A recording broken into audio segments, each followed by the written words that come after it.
Transport Minister Fikile Mbalula says ghost employees defrauded Prasa for years.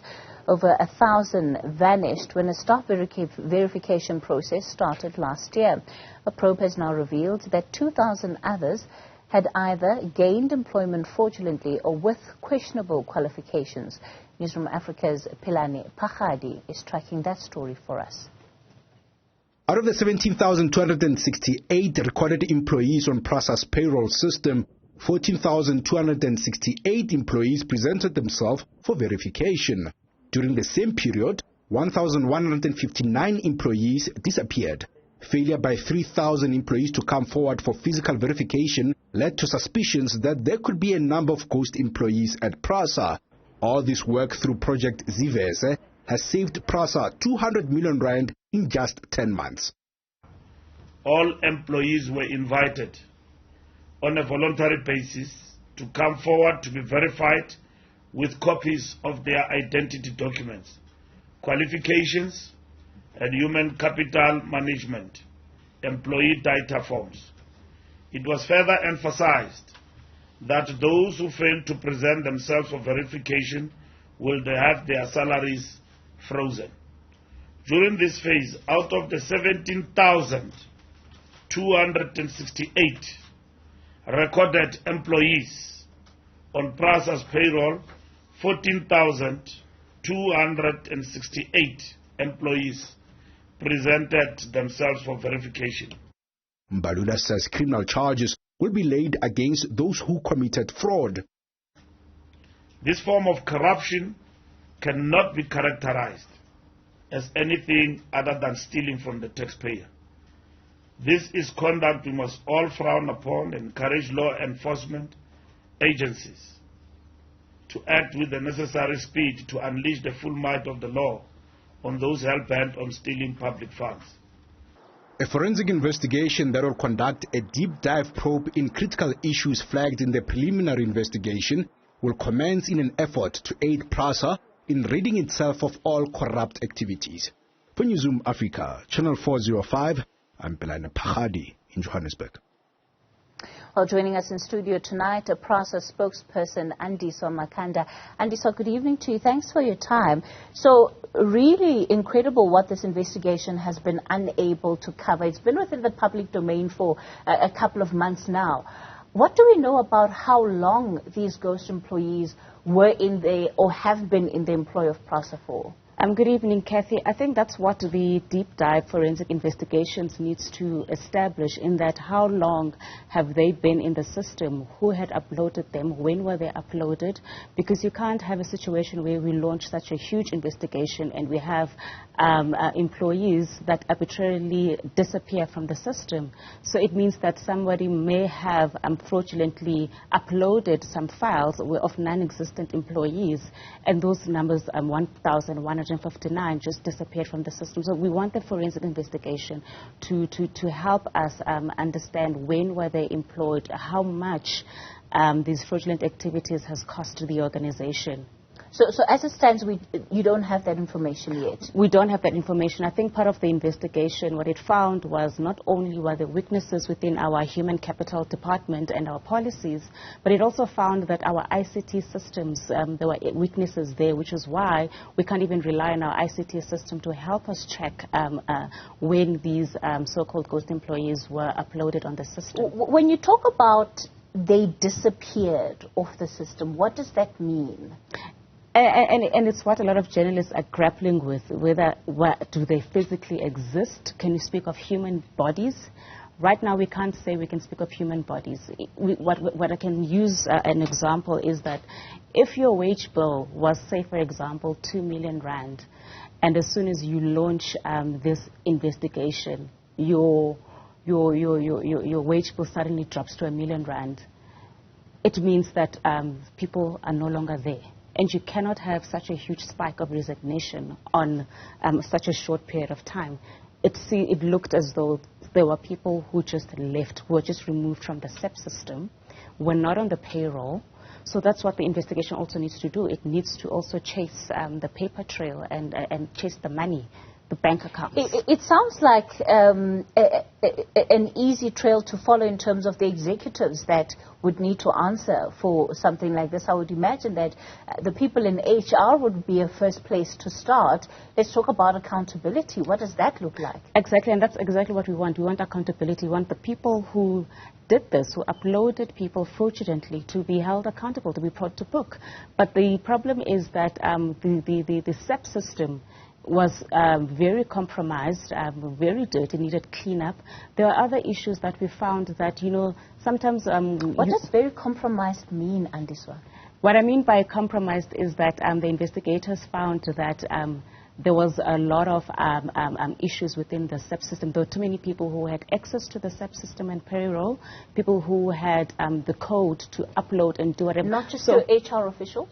Not just HR officials. And I think what part of the preliminary assumption is that people took advantage and exploited the vacuum in leadership within Prasa. Because we understand that we've had leadership instability, weaknesses in the ICT, and I think the people took advantage of that. And they were very, our controls were also compromised in that you can't have everybody having access to SAP. And so we are in a situation where it's... But when would, particularly the officials in HR that have to deal with the system on a day-to-day basis, when would they have been aware of the fact that they're not the only ones who can access the system? Again, yes, there might be a lot of corruption that has taken place, but there must be a clear way of holding people accountable, because if it's just spoken about in broad strokes, it becomes difficult then to call up the people who need to give specific answers here. Exactly, and I think it's part of the system and how it's structured in terms of how we access or execute payroll functions, in that it was in a way decentralized. Too many people in the it's very worrisome. So you didn't just have HR that was paying the salaries of Prasa employees. Is that what decentralized means? What I mean by that is that also the payment also happened at divisional levels, at regional levels, so it was not even at corporate, because Prasa has about 4 or 5 divisions, KZN, Gauteng, Eastern Cape, all handling their own functions. So there's a lot of work that needs to happen in that we need to identify, because there needs to be a digital footprint to show us who uploaded these people. And that's why we need the forensics to come in, because we can't rely on our ICT systems, because that's what the investigation found, was that there were lapses even with the ICT system. There was a lot of paper. In fact, right now, we're talking about files disappearing. That's one of the issues. Some of the things that we raised is that when the investigation started, files disappeared. And I think part of the problem at Prasa is the lack of digitization. There's a lot of manual capturing of information and files and all of that. And it happens also with the SIU, where they came in to do some investigations and they couldn't find a lot of paperwork where things were signed. So that's what we're grappling with. So in rooting out corruption in the organization, we do have the SIU doing the investigations of people who are involved in irregular payments or awarding of contracts. However, we're now focusing on HR, because this project was just to look at people who are in the employ of Prasa, identified by Home Affairs, that have illegal ID documents working at Prasa. And that was what the exercise was about. But then we've just found that actually there are non-existent employees. And you understand that Prasa's wage bill is very high. So one of the issues that this highlights, and it's an issue that has been spoken about by the Minister as well, is a problem of accountability. Yeah. And the fact that despite being able to identify where problems within the organization are, the Prasa is unable to, number one, hold some of the officials that are in the organization accountable. But even when it comes to issues around procurement, like you're talking about irregular contracts, etc., the minister has said very boldly in public that there's still many irregular contracts that are taking place and that are ongoing at Prasa, and the entity and the board have been unable to act on that.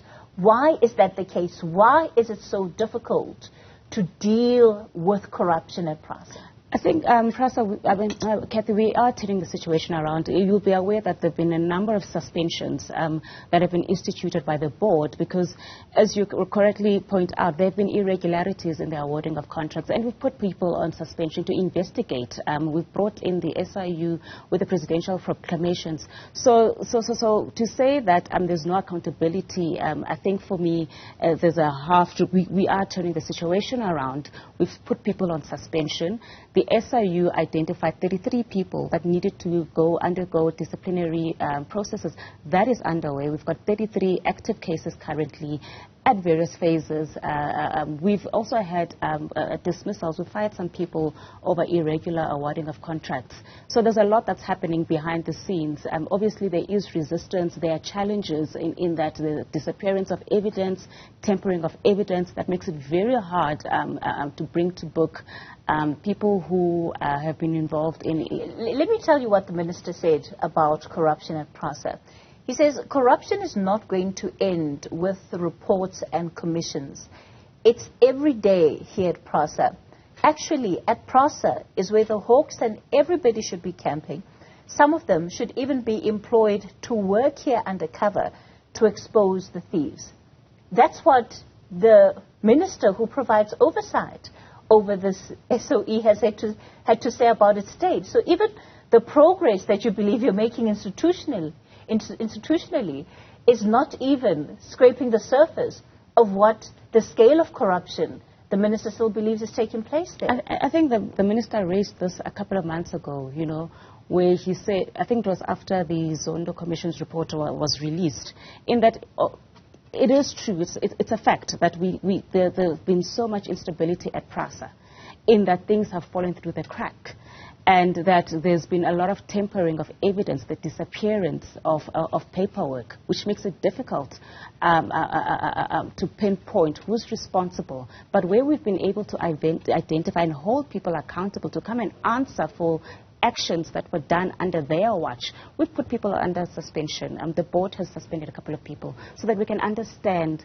who did what, when, and what was your role. Because at some of the executives that backstops with them, they need to be answerable and account to what was happening. But the ICT system is what we also need to prioritize. Digitization is what we are doing now.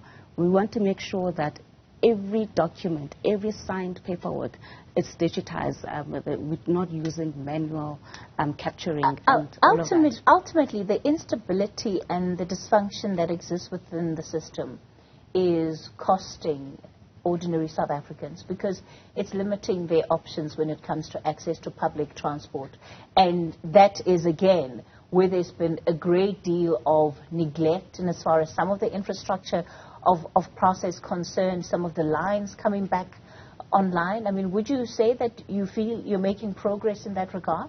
We are making progress. I mean, even with the lines that were devastated, I think people need to understand the context that part of the reason why we are here is because of theft and vandalism of that infrastructure. But what made the situation even more grave was the cancellation of security contracts by the previous board, because there were irregularities in that contract.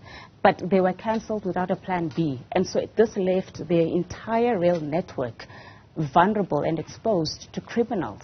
And we were not even running trains at that time because of the lockdown. So it was open to anyone to steal. And I think what we are doing now, while we're rebuilding the infrastructure, and we've done almost 50% of the targeted corridors this year for this financial year. But what we are doing now is that we are putting boots on the ground, because that is what left the network vulnerable, is that there were no boots on the ground. So we are putting security boots on the ground. We've intensified the security. We're bringing in technology. We're walling some of the corridors so that we prevent the ease of access onto the network. So there are lots that's happening. Even we're rolling out the new extra police mega trains, but those need to be protected. So even the depots where they are being kept, we're putting high-tech walls currently, and a lot of construction has started. So there's a lot of work that's happening. We just need to bring people on board to come and see the work that's happening. We should be doing other things like expansion of the network, but the theft and vandalism has really set us back. And we're rebuilding.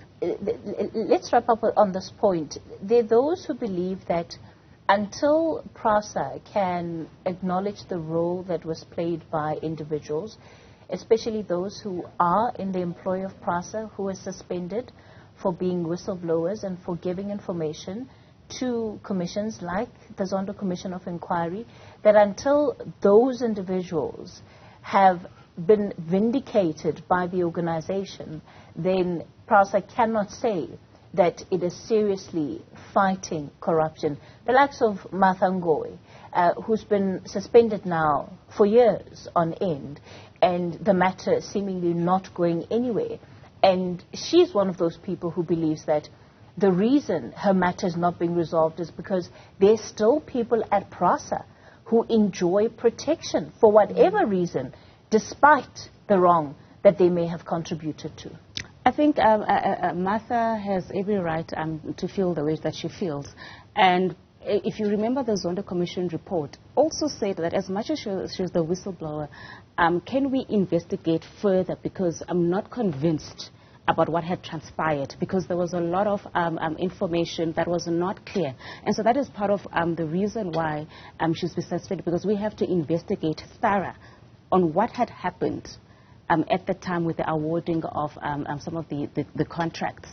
And that indeed it makes it difficult when there's evidence tampering, but it's part of the process that we need to take due diligence. The board needs to undertake its fiduciary duties to check everything, because even the Zondo Commission said some of the people here have to be looked at. Go back, let's look at the wording of those contracts and what happened. These investigations can't continue indefinitely, though. Exactly. But, when you have paperwork that's disappearing, it becomes difficult. But we'll find a way, and we'll come back and report on the progress of all these investigations. Andiswa Makanda there is the spokesperson for Prasa. So you heard then part of what that organization is doing to deal with the corruption, systemic corruption that has been plaguing it over the years.